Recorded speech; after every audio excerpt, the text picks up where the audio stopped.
ہمارا آج کا سبق نمبر 10 ہے فعل، فعل، مفعول۔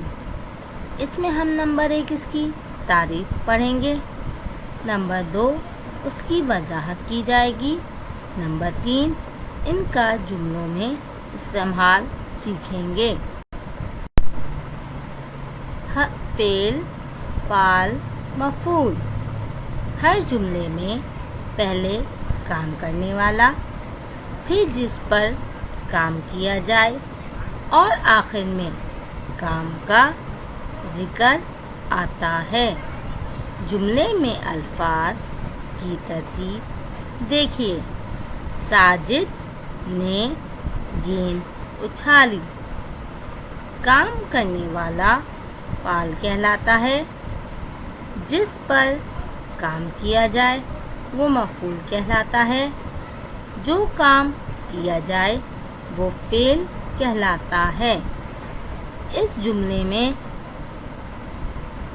ساجد جو ہے وہ فعل ہے، یعنی ساجد کام کر رہا ہے، اور یہاں پر گیند مفعول ہے کیونکہ اس پر کام کیا جا رہا ہے۔ ساجد نے کیا فعل انجام دیا؟ اچھالی۔ اچھالنا جو ہے وہ اس کا فعل کہلائے گا۔ اب ہم اس کے جملے پڑھیں گے۔ فعل، فعل اور مفعول کا جملوں میں استعمال۔ نمبر 1، زارا نے بریانی کھائی۔ یہاں پر فعل جو ہے وہ زارا یعنی کام کرنے والی ہے۔ اب کس پر کام کیا زارا نے؟ بریانی۔ بریانی جو ہے وہ مفعول ہے، اور زارا نے کیا فعل انجام دیا؟ کھائی۔ کھائی جو ہے وہ اس جملے میں فعل ہے۔ نمبر 2، چوہا بل میں بیٹھا ہے۔ یہاں پر فعل کون ہے جس نے کام کیا؟ چوہا۔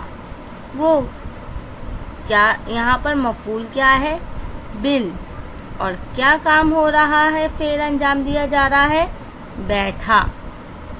چوہا فعل ہے کام کرنے والا، کس پر کام ہو رہا ہے؟ یعنی مفعول بل ہے، اور بیٹھا فعل ہے۔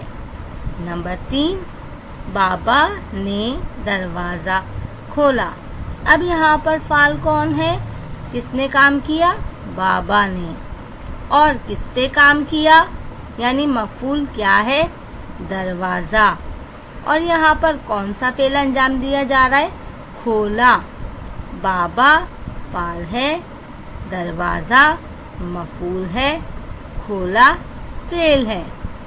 نمبر 4، امی نے بریانی پکائی۔ یہاں پر فعل کون سا ہے؟ امی۔ کس نے کام کیا؟ یعنی امی نے۔ اور کس پر کام کیا امی نے؟ یعنی مفعول کیا ہے؟ بریانی۔ بریانی کو امی نے کیا اس کا فعل انجام دیا؟ یعنی پکائی۔ یہاں پر امی فعل ہے کہ انہوں نے کام کیا۔ امی نے کیا کام کیا؟ یعنی بریانی مفعول ہے، اور کیا فعل انجام دیا امی نے؟ پکائی۔ پکائی جو ہے وہ فعل ہے۔ نمبر 5، بچے سبق یاد کر رہے ہیں۔ یہاں پر کون کام سر انجام دے رہا ہے؟ یعنی فعل ہے، بچے۔ بچے کیا کام سر انجام دے رہے ہیں؟ مفعول یعنی کیا ہے؟ سبق۔ سبق کو بچے کیا کر رہے ہیں؟ یعنی فعل انجام دے رہے ہیں، یاد کر رہے ہیں۔ ٹھیک ہے بچوں، یہاں پر بچے فعل ہے، سبق مفعول ہے، اور یاد کر رہے فعل ہے۔ جی بچوں، آج ہم نے سیکھا جملوں میں فعل، فعل اور مفعول کیا ہوتے ہیں۔ شکریہ۔